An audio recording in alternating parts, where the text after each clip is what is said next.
Good afternoon, colleagues. Thank you very much for coming along. As you'll notice, I'm not Mike Holly. Unfortunately, Mike's had an operation recently and he's on bed rest at the moment, but he's in fine form because he took part in a conference call with myself and Simon yesterday, so I'm sure we wish him all the best in the next 5 to 10 minutes. So we will proceed on that basis, and hopefully then we will be quorate in a few moments' time.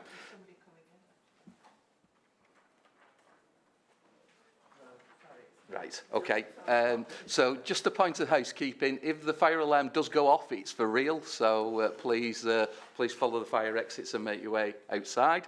And I've just been asked to remind members as well about when they're contributing, if they can make sure that the microphone is switched on, and then when you're finished, please switch it off again, because that just helps with the audio for the live streaming. Okay. Thank you very much, everyone. Okay. So item 3 is, item 2, I don't think we've got any other business, have we? But we have got a number of apologies. Thanks, Chair. We've received apologies from Councillor Holly, Councillor June Hitchin, Councillor Stephen Homer, Councillor Daniel Meredith, Councillor Luke Rakes, Councillor Susan Howarth, and Councillor Musadia Dean. Thank you. Thank you very much for that. I've got no announcements and we've not got any items of urgent business. Declarations of interest, obviously the form has been circulated to members in advance. If there are any interests, if you could please ensure the form's completed and handed in at the end of the meeting, that would be great. Thank you. Because we're not quorate, we can't approve the minutes as yet, nor the work programme, so we're going to speed up now to Sir Richard. So we've got a report in front of us with some recommendations. So, Richard, would you like to take us through the highlights? Well, I'll be brief and see if Lisa or Simon want to add to that. And there are, I think, 4 elements to the report. The first is that we now have an agreed Greater Manchester Local Industrial Strategy. It has been publicly launched. It's available online. Clearly, you saw it in almost final draft form, and you will see that although it looks rather better online, that the content is pretty much the same as you've seen previously. Probably what's relatively new in the report you've got today are the proposed governance arrangements, and it's very clear that I wanted clarity about who was responsible for what. This is clearly compounded in 2 ways. That first of all, Combined Authority shares responsibility for the local enterprise partnership for the local industrial strategy. So the governance arrangements that are proposed reflect that. But I think, as I said at the last meeting of this committee, that much of the delivery is a district responsibility, not a combined authority responsibility. So I also wanted governance arrangements that enshrined the cooperative relationship between all 10 districts and the combined authority. I think that's reflected in sharing the non-executive governance between the Greater Manchester Growth Board, which contains the political economic lead from each district as a member of it, alongside the local enterprise partnership board. Sitting underneath that, very clear programme board, which will be chaired by the lead chief executive, so it's chaired by Jim Taylor, or proposed to be chaired by Jim, and from a combined authority perspective, a senior responsible officer, which is proposed to be Simon. So there's actually clarity of right, who's supposed to be in charge of this. So I think we've got that clarity in those arrangements. The report then goes on to list a relatively small number of the priority action areas that they come directly out of the local industrial strategy. So those are all things you've considered before, but looking at how we're going to take those things forward. And the 4th thing is really the report asks you for your views on all or any of those. So I don't know, Lisa, do you want to, or Simon? A couple of things, I guess, just to add, and as Elisa may want to add others as well. Just be absolutely clear, Appendix 1 is the list of all the actions that are included within the local industrial strategy. So that's absolutely everything that, all 50 of them are the things that we are jointly committing to with government. But the report in section 3 just outlines those priority actions, as Richard says, the things that we want to take forward first from the whole process. So that's in 1920. Second thing really just to say was that we will be coming back to you with a kind of full implementation, or back to the combined authority and therefore to you first, with a full implementation plan in the autumn of this year. So this is kind of the first stages, you know, reasonably soon after it's launched, the first stages of thinking about how we implement, and as Richard said, particularly on the governance side, but you will see that full implementation plan, and obviously you will then, you know, we'll be monitoring this on a regular basis, and it's a joint implementation plan with government, so you will see those kind of regular monitoring reports as those kind of pass through and as we get into the detail of the implementation. I'll now open to the members who've perhaps got any comments or questions on the strategy. Yes, Mary, yeah.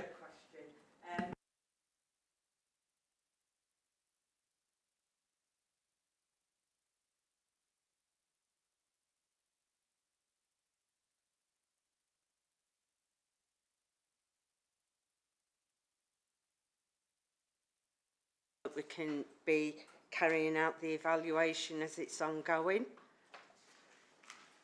Sorry, I should have forgot to put the mic on, but I have a very loud voice. So. What do you say, Mary?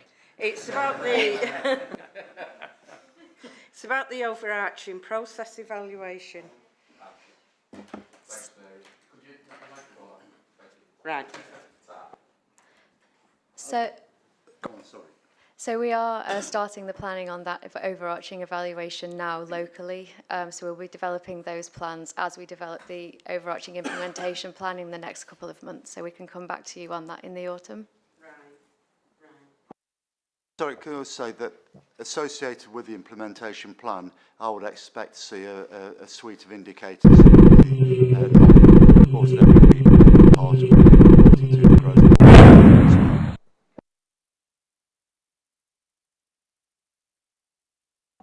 Sorry, and then on paragraph 3.1, it says a degree of alignment.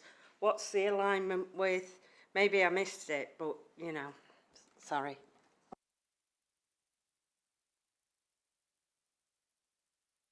It's where we are already undertaking economic development or related activity. We just need to check that it's consistent with what we've just agreed. I don't think there's nothing controversial in that. Is that okay? And it was about the innovation partnership on a healthy ageing. I mean, we all know from experience the most effective committees tend to be the smaller ones. That just seemed to have a very large membership, and I just wondered how you're going to make sure, how they'll make sure that it's effective.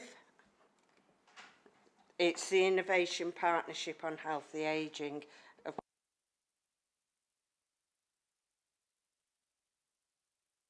I think, Chair, we've all got an interest in healthy ageing. Even if we're quite young, we've got an interest in it. I think the key, there are two things that we're trying to square in terms of sorting out governance arrangements.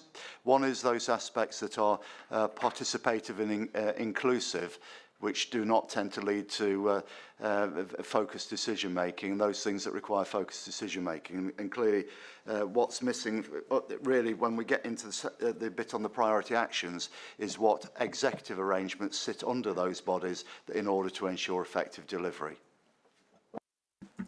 Thank you for that. Any other comments or questions? Greg? Thank you. On Annex 1, Section 16, which is under the action points on clean growth, there is some narrative on establishing the UK's first clean growth mission. It has a target of 2038, but at least two local authorities, or two districts, as I think we refer to them here, have agreed to either accelerate or consider accelerating their target to 2030. And then we've talked a little bit about alignment and the alignment process that needs to happen. In which direction would that align? So if the combined authority has a target that remains further away or more distant than some of the districts, which party is expected to align in those instances? I think it's even more complicated than that, really, because, of course, this is an agreement with government, so we can't change targets without agreeing them with government. And, of course, government's target is 2050 at the moment. So I don't think there is an issue from a combined authority point of view to seek to accelerate the target if we potentially can. So, and as I said, a lot of implementation is at a district level anyway. So that what districts are doing needs to be complementary. It doesn't have to be identical. So I think we can just work through that. But I think I go back to that point is that for all of this, there are going to be some areas where it reflects the best deal we can do with government rather than what we necessarily think is the best deal. Thank you for that. Any other members got any comments or questions? I'll take Charles first and then Jim. Yeah, it's just, can you explain this foundational economy thing? I'm not 100% sure what, I have an idea, but I'm not sure whether I'm in the right ballpark for that. I want to come back after that. Shall I take this, Simon? Yep. So this was part of the economy that was identified in the Greater Manchester Independent Prosperity Review, as where we have a large concentration of low pay, low quality jobs with low productivity attached to it.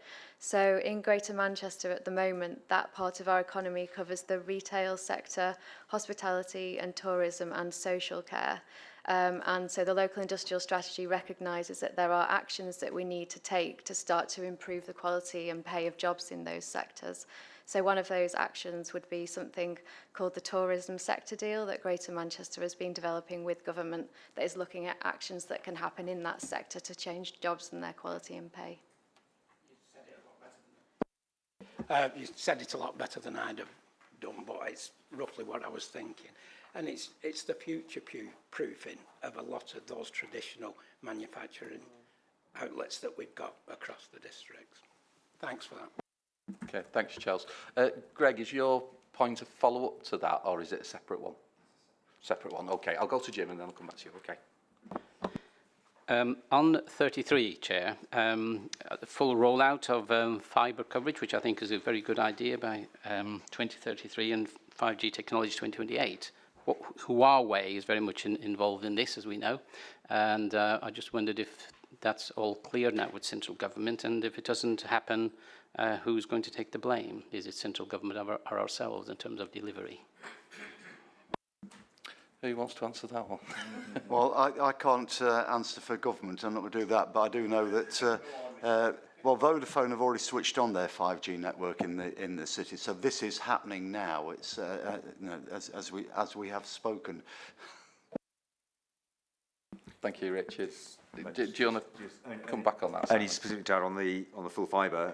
Obviously, we've also previously reported to this committee that we've secured £23 million, I think it is, from DCMS to roll out fibre spine, if you like, to public sector buildings across Greater Manchester, and that activity is currently in procurement. So there will be a very substantial amount of investment in fibre in Greater Manchester via this programme, as well as what the private sector is doing literally in the next few months and years. Thank you, Simon. Greg? Thank you, and forgive the substitute member for asking another question. I might not have as greater understanding of the GMCA as other people around the table, but as I understand it, the GMCA comprises the 10 districts, but also the mayor as the 11th member as well. So I suppose my question is, to what extent does this report have mayoral buy-in? And if there are differing mayoral priorities going into or after the next set of mayoral elections, how would that impact on this? Would this be subject to change from that political perspective, or is this in effect an agreement of the 10? Okay, thanks, Greg.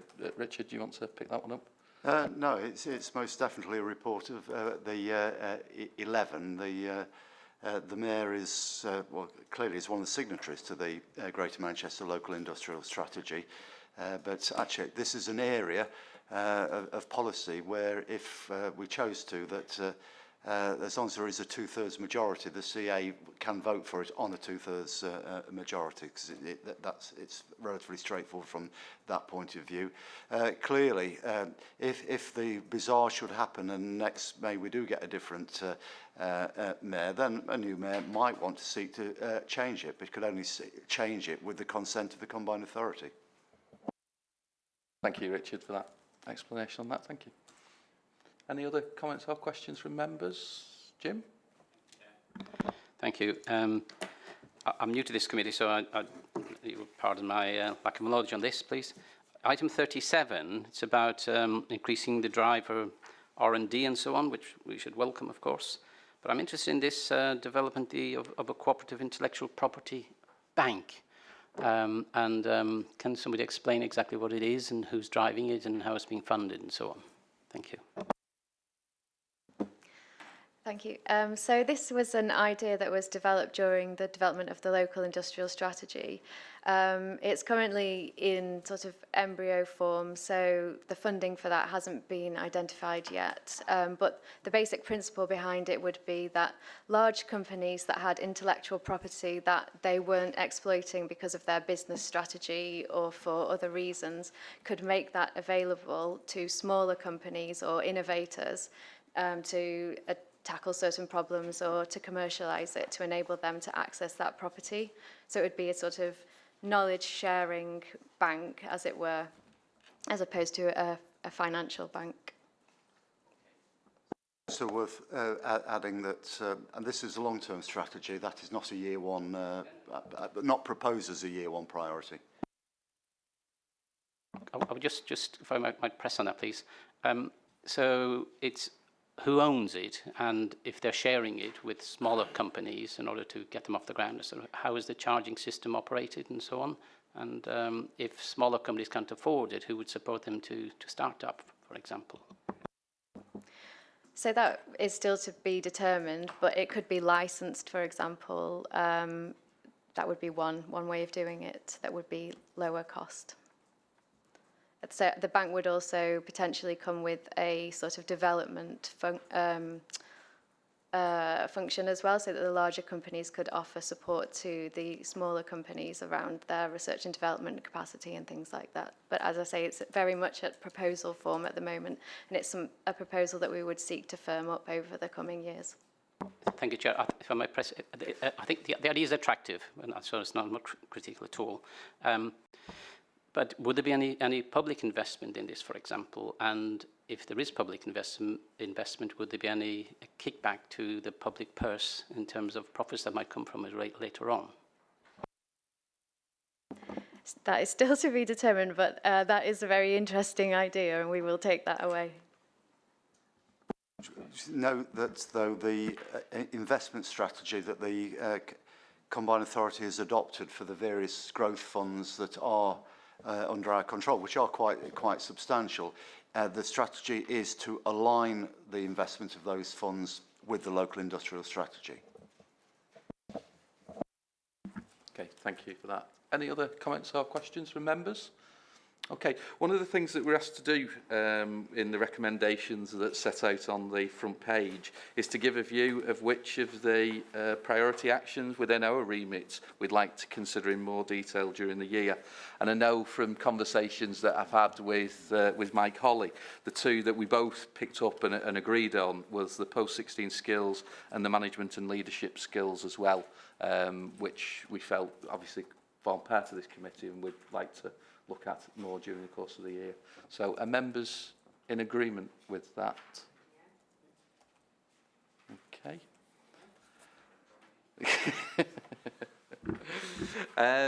Right, so has anyone got any other recommendations in terms of those priority actions, or are we happy with those two? I will take that as in acceptance of that, and we have no further things to look at from that perspective. So, I'll excuse me, that's the last thing on my portfolio, so I'll excuse Richard, thank you very much for coming along this afternoon and updating us on that. It is much appreciated. So, are all members in favour of noting the report, and we've obviously made comments and noted our priority actions. Yeah. Excellent. Good. Can I welcome George? And you're very important because you made us chorus, so you're very welcome. I'm going to move back now to item 4, which is minutes of the meeting that we held on the 14th of June. Are members happy and to move those? Thank you, Councillor Rigby. Yep. Thank you. And item 5 is the work programme. Thanks, Chair. Members will have a copy of the draft work programme for 1920, and taking on board the comments from the meeting last time and members' preferences, we've populated it and come up with a draft one. It is a living document that can be changed, but it's there for members to have a look at and give their approval to. Thank you, Joanne. Has members got any comments or questions, observations, or anything they would like to see in that work programme? Because obviously, as Joanne said, it needs to be a living document and keep adding to it and reviewing it as we go through the municipal year. On the call the other day with Mike Holly, one of the things that we did discuss, Simon, was about potentially the airport being included in this. Sorry, Chair, that was an action from last year that we were going to ask the committee if they still wanted to do that. It was about understanding how it works, but also a visit as well that was going to be programmed in. So if the committee's happy to want to do that, we can still follow. Yeah, the members in agreement with that. Simon? Yeah, I think the focus was very much on the economic impact of the airport. That was the kind of the angle that we're coming from. Yeah. I think, yeah, that's absolutely right. And given its importance to the local economy, I think it really is something. And of course, there's all the 10 districts, we've got a vested interest in ensuring that it's,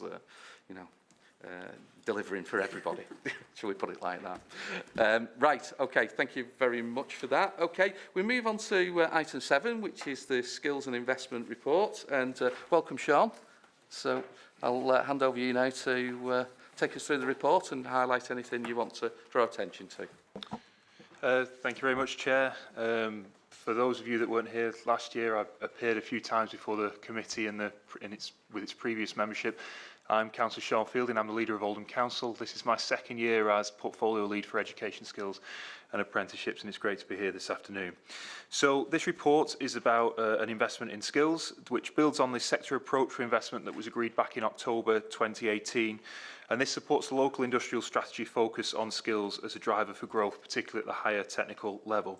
So we have reviewed the Local Growth Fund, and as set out in a previous paper, an opportunity has arisen to allocate £8 million from the Local Growth Fund for an investment pot for skills that will support the local industrial strategy sectors outlined in this report, and bring it together with a loan or equity sector investment funds to drive growth. There's also potential to add further value to this pot from other sources, in particular those which target certain cohorts.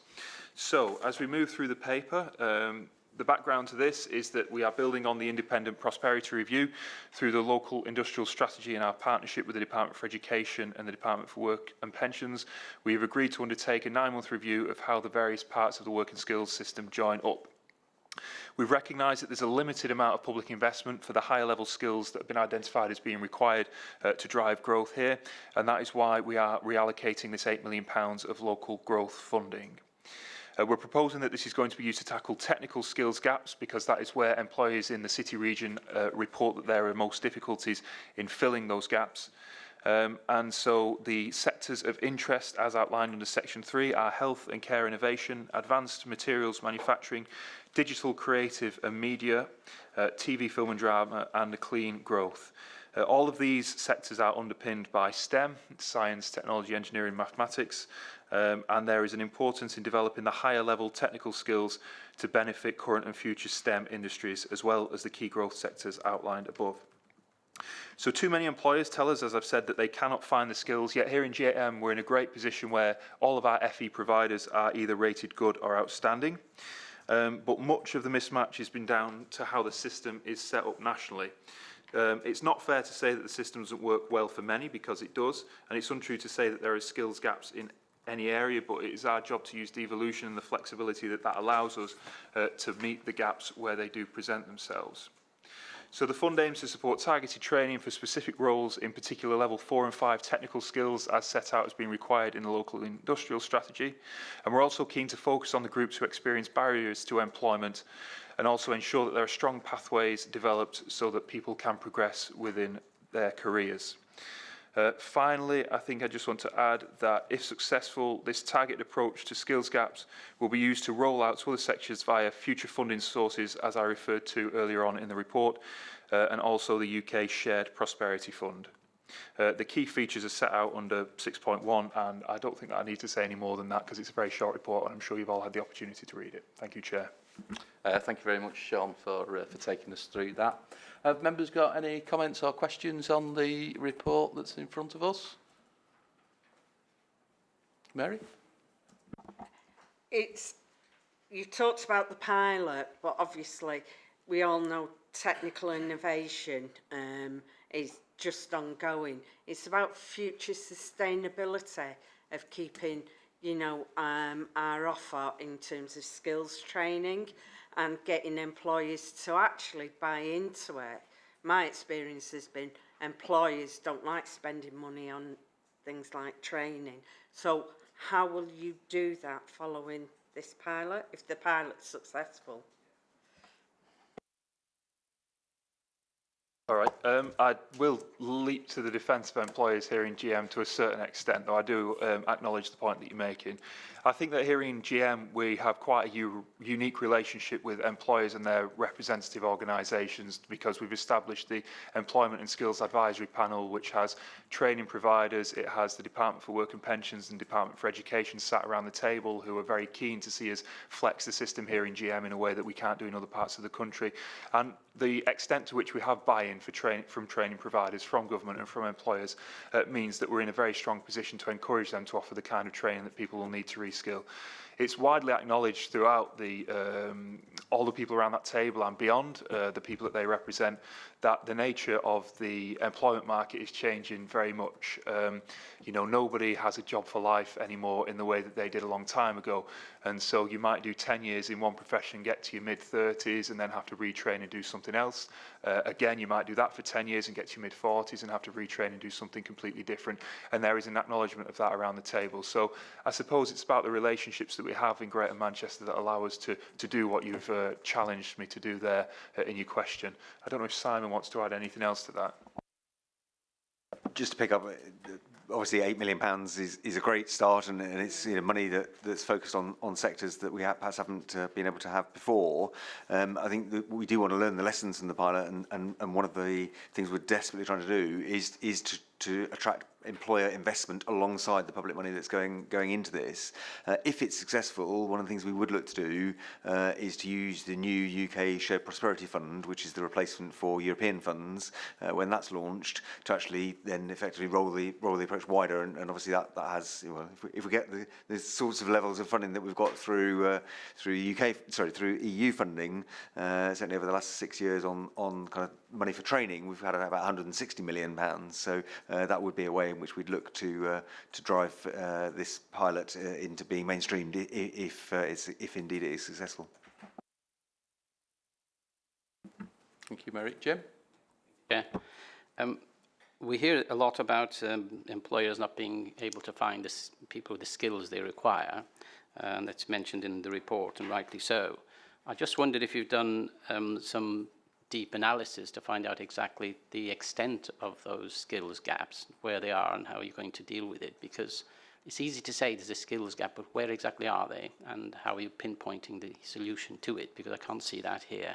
It may well be in some back paper document that I haven't seen and that I'm not aware of, but just sort of a global idea of there's a skills gap, and we know there is, and especially with the out-migration of the Europeans who have recently been with us for the past 15 or so years and are now returning in many cases, especially in the health service and various other places, that gap may well be growing significantly. And what are we doing to address that? Thank you.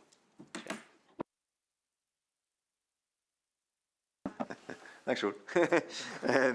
Yeah, no, so You're absolutely right. It's very easy to say there's a skills problem, and we've been saying that for many, many years, in fact. And so we're doing a lot of work directly with employers and employer groups on what the specific gaps are. And we're trying to be very, very specific about the particular jobs that they are trying to fill, rather than saying, I just can't, so employers will say, oh, well, even if you're talking to an individual employer, I can't get the skills. It's actually saying, well, what job is it that you're trying to fill? And then looking at what skills are required to fill that job. And so a lot of the time, those skills will be transferable skills. So it's about, communication skills, or presentation skills, or problem solving, trying to understand exactly the nature of the job and therefore the nature of the skills required to fill that job. So that's work that's ongoing. Through this kind of sector approach, we're looking at having those far more specific sector conversations. So we're doing a particular piece of work, as mentioned in here, with the construction sector, and really trying to understand their issues, particularly linked to some of the big infrastructure developments that might happen. So it's an ongoing picture, but the fact that we've got these funds and the conversations we're having with sectors enables us to get under the skin of the issue, basically. Thank you, Chair. But it doesn't seem to me that you found the extent of it, and if we don't know what it is, we can't easily measure it and find a solution to it, I don't think. I can't put a number in terms of how many people do we need in every single sector. We've got that base data of kind of forecast data of projections of where occupations are going, and therefore the projected needs for skills, and that's a kind of wealth of that background data which we can let you have summaries of as appropriate. We do know, for example, in the digital sector, and I'm probably going to get the number slightly wrong, but I think it was about 30% of businesses, when we did a survey, 30% of businesses in the digital sector said they'd lost work due to the lack of availability of skills in that particular sector. So we have got sector-specific information on current issues, as well as forecasts and a lot of kind of background. Every year we do a kind of analysis of the economy and the skills gaps at the moment and projections for the future, so we can certainly let you have some of that background information. Okay, thank you, Simon. Colin. Yeah, thank you, Chair. Most of my questions has actually been answered by the questions that you raised, but I just want to take it a bit further, because I can't see in here. I'm a relatively newish member, and I don't understand how the employers feed in to ourselves, and how we gain that information from them. You must have these working groups, I understand that, but how do we get it to the wider employers? Is it through their own organisations, or is it, do you understand what I mean? And as I understand it, I mean, I might be wrong here, but there is other funding, isn't there, besides this 8 million which we've identified? But how much of that is European-led, and if it is, how will what might happen in a few months' time affect that? Are you taking that one, Simon? Oh, yeah. Sure, may well want to add. I mean, there is formally now something called the Employment and Skills Advisory Panel, on which employers and the main employer representative groups sit, and Sean chairs that group. That looks at the kind of the broad issues, but then we do get a lot of kind of sector intelligence working with individual sectors. So we get kind of almost two levels. There's kind of the general messages there, and then the specifics in individual sectors, as well as looking at where the sectors of the economy are going, and understanding the occupations within sectors, and therefore being able to understand where skills issues are moving. And as I say, we produce this kind of annual I'm trying to think of the exact name of it, but effective annual state of skills issues within Greater Manchester, skills demand within Greater Manchester. You're absolutely right. There is a lot of other funding. The main sources of government funding are around level 1 and level 2 funding. So that's for people up to effectively GCSE level. Beyond that, there is limited government funding, and that's where you've got things like loans from the government, or obviously student loans if people are going on to do degrees, etc. What we have increasingly found through the Independent Prosperity Review, and one of the reasons we're trying to do this project is to say actually there's a gap at the kind of level 3, level 4, so it's the A level and pre-degree level, the technical skills that employers need. And what we're trying to say is actually through this money, we want employers to come forward and tell us exactly what those gaps are, and if they're prepared to invest alongside us to fill those gaps, then this is what this money will do. The European money. So we've obviously just got devolution of the adult education budget. That's for people who are post-19. A lot of that is focused on those who haven't got the kind of level 2 skills or haven't achieved those by age 16. We've shifted some of that to focus on general level 2, level 3 skills. We want through this money to be very, very specific on the key local industrial strategy sectors. There's a lot of work going on through European funding, and as I said, over the last 6 years, we've had 160 million pounds of European funding, and the expectation / hope, depending on which way you look at it, is that money will be replaced by the new UK Shared Prosperity Fund once, or assuming we leave the EU. Okay, thank you. Any other, Charles? It's just on that adult education budget. I've heard of a couple of instances where, because it's not job related, but it's more education leading to job, the funding's not been going through. Is that the policy that we have, or am I reading it wrong? It's difficult to comment without understanding the individual situation, but what we've said is that we want to use, and we've now contracted the adult education budget to ensure that people are moving towards and moving into employment. So it's not solely for people who are moving into employment, but it's moving towards employment as well. So I don't recognise the issue that you're referring to, but I'm quite happy to look at individual cases. It's a concern that has been raised by one of your colleagues from Wigan also. I suppose I can't answer that without having the specifics in the same way that Simon has said, but the ambition for the adult education budget, because much of it is used to, at the moment, develop level 2, level 3 English and maths, people that didn't get it the first time round. What the ambition is eventually is that people will, because the quality of the education system in Greater Manchester will be such that people get those maths and English skills at level 2 and level 3 the first time round, and ultimately more of the adult education budget that has been devolved to GM will be able to support those higher level skills and the things that do help people into employment. Of course, we're not quite there yet, and there'll be a period of transition until we can start using it in that way, but that's the ambition. Thank you for that. Kerry? Yeah, thank you, Chair. It's just a small question. I'm just wondering, some of these funds, will they be able to help companies such as places like Think Employment? Because I know I've recently myself done some training through Think Employment, and they themselves are part funded through the European Parliament. So when Brexit does happen, I know that they're going to be losing out on some funding, but I've put some ideas for them anyway. But I know that they do courses for your English, your maths. I did my European computer driving licence through there, and they also do, they've started doing courses on how to work out for caring and warehousing courses. So I'm just wondering if any of these funds will go to places like that. I think we're starting to talk about the AEB here, which is not what the item's about, but I can answer that anyway.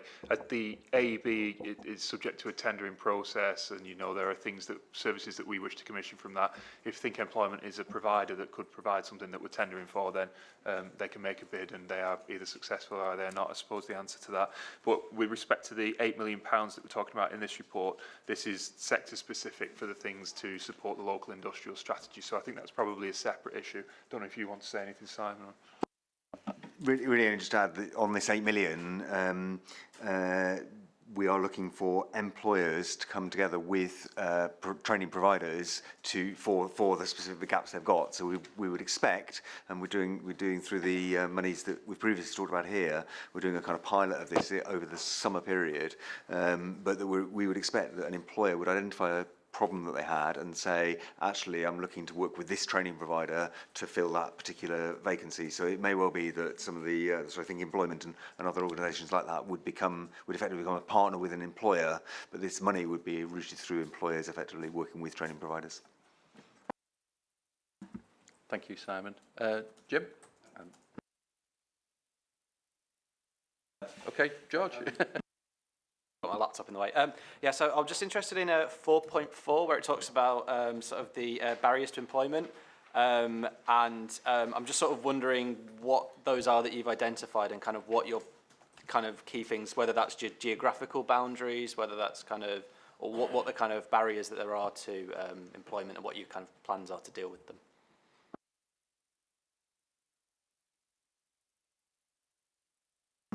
I mean, it's a statement that applies to all of our kind of skills provision rather than just this 8 million. But we're effectively there's a whole raft of groups that we've identified, and we've looked at kind of employment rates amongst certain groups, and we've got quite a detailed level of analysis on that. I would have to come back to you on whether there's something specific that was meant behind that kind of particular element within that 4.4. I think, as I say, this is about obviously helping those groups where employment rates are lower, particularly to enter into these sectors. So we know, for example, that employment rates of disabled people within Greater Manchester are a lot lower than I mean, nationally they are lower, but within Greater Manchester they are lower as well. We know we have a particular issue about over 50s going back into employment as well. So those are the kinds of issues that we're talking about. Whether there's a specific question or sort of specific targeting meant by para 4.4, I can come back to on. Yeah. It's probably worth saying something about Working Well as well, which we operate here in Greater Manchester, which is about those that are either close to falling out of the labour market or have recently fallen out of the labour market, helping them to retrain, reskill for a job that they might that they can still do within their limitations that they may have developed. And so we do have quite a good record in supporting people that are from vulnerable groups back into employment and removing those barriers. But on the specifics that that point is referring to, Simon and I would have to come back to you on that one. Jim, did you want to come in? Yeah. Thank you, Chair. I just want to comment on the point you've made here about building on Greater Manchester's position as a leading European digital, creative and media city region. And I just wonder who declares these things, because I think you commented earlier on that we're a 30% shortage in our digital abilities, and according to our employers. If we had that additional 30%, then it seems to me we'd be leading, a world-leading one. And I just wonder how these the comments are arrived at, and what evidence base there is. Whereas this is a growth area, clearly, I just don't think we should be making claims unless we have evidence to back it up. So I just wonder if you have that evidence, and if we're doing it with 30% shortage, then wonderful. I'll try and answer that one. Good luck. So the comment about the 30% was that 30% of employers had said that they had to turn work away due to skills shortages. So 30% of companies in the digital sector had to turn work away due to a lack of skills. That therefore implies that if we could get the right skills within the economy, actually there's further economic growth to be had within that particular sector. And we know that a lot of companies have started and started up and grown very successfully within Greater Manchester on the back of the very substantial talent pool that we have here, as well as the talent pool that's being developed through the number of higher education students that are coming to Greater Manchester and staying in Greater Manchester. So that explains hopefully that comment. In terms of the declaration, there's a whole raft of statistics you can look at about who is leading in which particular sectors, and particularly in the digital sector.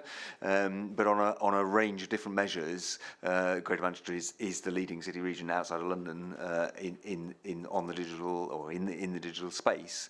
And the independent prosperity review that we did which is done by 6 world leading economists in the lead up to the local industrial strategy, equally said that Greater Manchester was a leading digital city region. Okay, Greg? Thank you. It's probably slightly a follow-up to the last question that we just had there, because part of that question was who declares that Greater Manchester is one of the leading authorities on it. It's clear to me as a proud member of Manchester City Council that Manchester certainly is, and I suppose the question arising from that is, to what extent does this strategy try to develop skills across the whole of Greater Manchester that can be used anywhere in Greater Manchester? Or to what extent does it try and develop skills in local pockets that are most appropriate and easiest to access from that area? So if you have a high concentration of a certain type of job in a specific area, does this aim to fill those roles with people in locality to that area, or is it designed to get people to travel across Greater Manchester? Okay, and it kind of relates to the point that was raised by Councillor Hume over there regarding barriers to certain people, whether they be geographical or disability, or whatever those may be.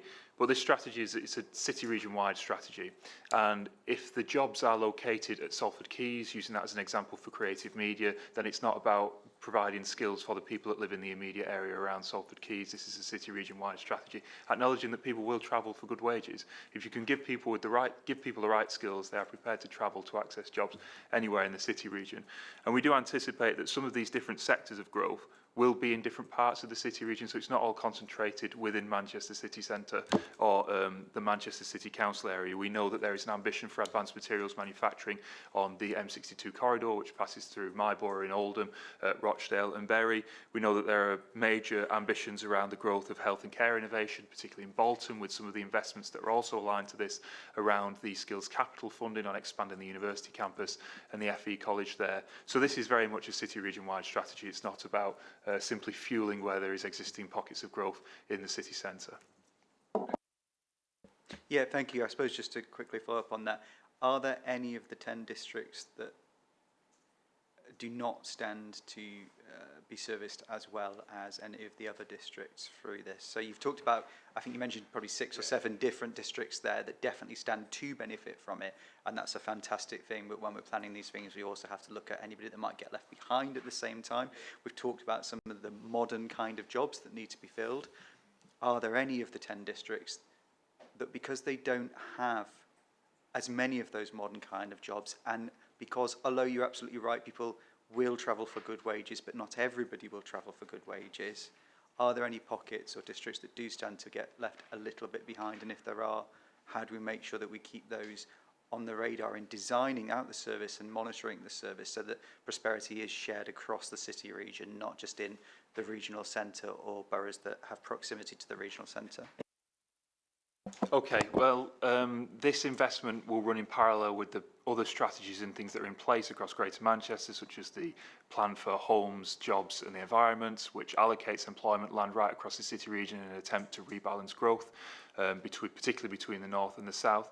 So we cannot consider this in isolation, and while some of the sectors that are referred to specifically in this report may only exist or have the infrastructure in a proportion of the city region, that doesn't mean that what GM is doing only benefits those certain areas. This has to be considered in the round in terms of all of the things that GMCA is trying to do across Greater Manchester.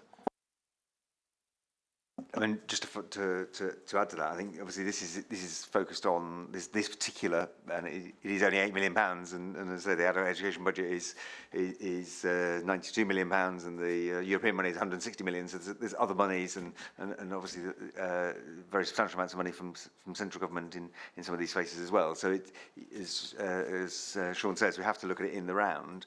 Obviously, you may say that the digital sector is more concentrated in this money being focused on employers, you may say the digital sector, for example, is more concentrated in the regional centre, but there are digital companies across the whole of Greater Manchester. But I'd say 2 points. One is actually two of the other target sectors are advanced materials and manufacturing and low carbon, and those are genuinely well established across the whole city region, and individuals from across the whole city region will be able to benefit from working with employers in these key sectors. So I think I understand the point you're making, but I do think for this £8 million, actually there are opportunities for all parts of the conurbation from it. Thank you. I've just got a couple of questions, if I may, particularly around the criteria. So what will the criteria be for assessing bids, and is there any sort of like size criteria, put on those bids? And would there be an opportunity for us as a scrutiny committee to pre-scrutinise those? And what SMART objectives have been set for the overall fund as well? So in terms of criteria, we've put some initial criteria in section 6, where we look at the key features. So one of the criteria is that it will be co-designed, bring employers and providers together. Another element is that there would need to be some kind of innovation within the training. So we're not looking at kind of existing kind of standard training, as it were. Obviously resident within GM and looking at roles that are kind of at those higher skill levels. So those are the initial criteria. If as a scrutiny committee you want to see more details on those before we go out, then that's obviously fine. We are looking, as I said, we've got £3 million that we got from the government within the last budget, where we're looking to pilot this approach during the summer. So this is outside of this 8 million that the committee's previously looked at, and so we will look, and one of the things that we're looking at in that particular pilot is this whole issue of size. Is there a kind of size restriction in terms of size of bids that can come into us? So we will learn some lessons from that pilot in terms of size.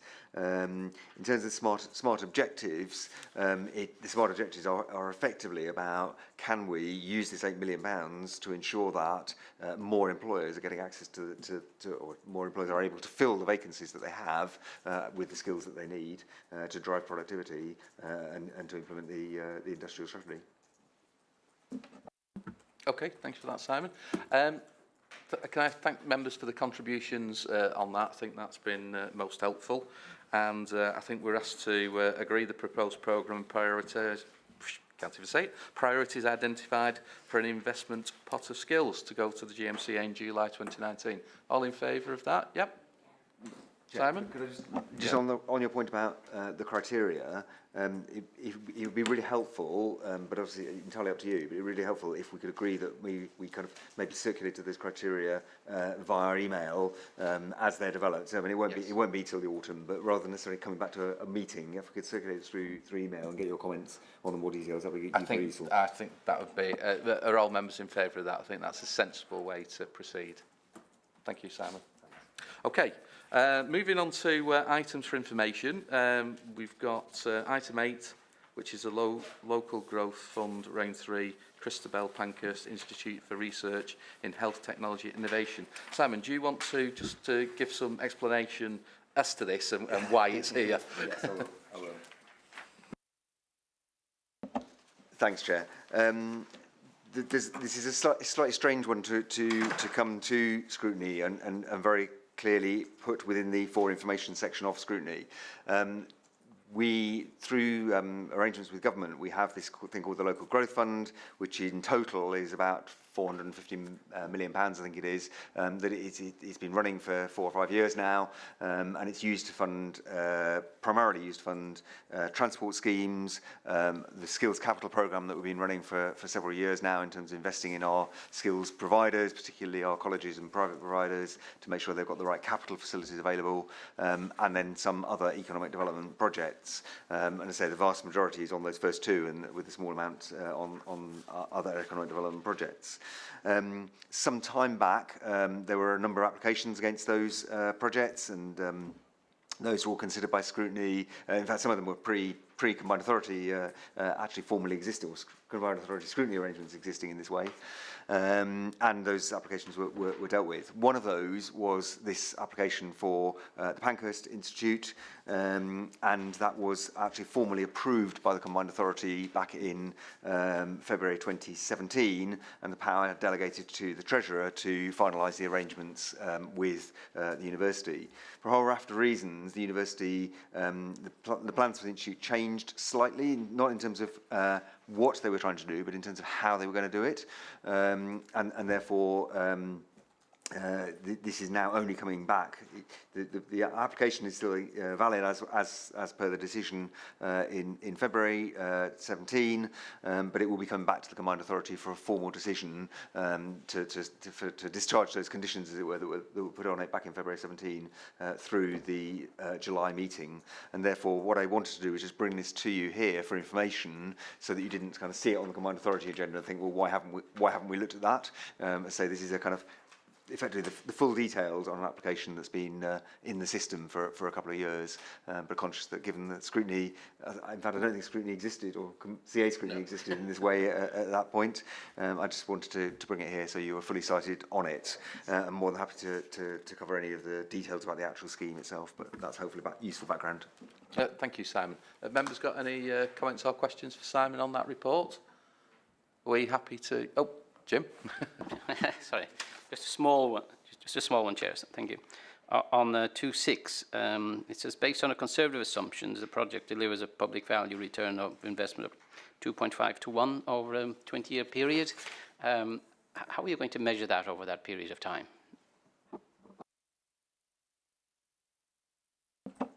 So one of my colleagues who hasn't yet arrived was going to answer that question, because I suspected it would come up. So apologies that he isn't here. I mean, effectively in the application, the specific application the contract that we will have with the university will talk about the investment that we will make, the match funding that they will bring to the project, and the economic outcomes that will be achieved from that project, and those will be, and there will have to be reports done on that as part of the overall application.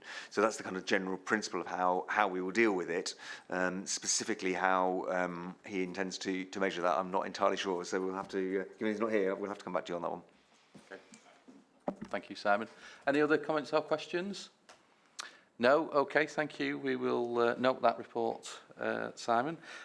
So item 9 is the register of key decisions. Again, to note, members got any comments or questions on those? No? Duly noted then. And the last item on the agenda is dates of future meeting. So we're next due to meet on Friday the 13th of September. Ooh.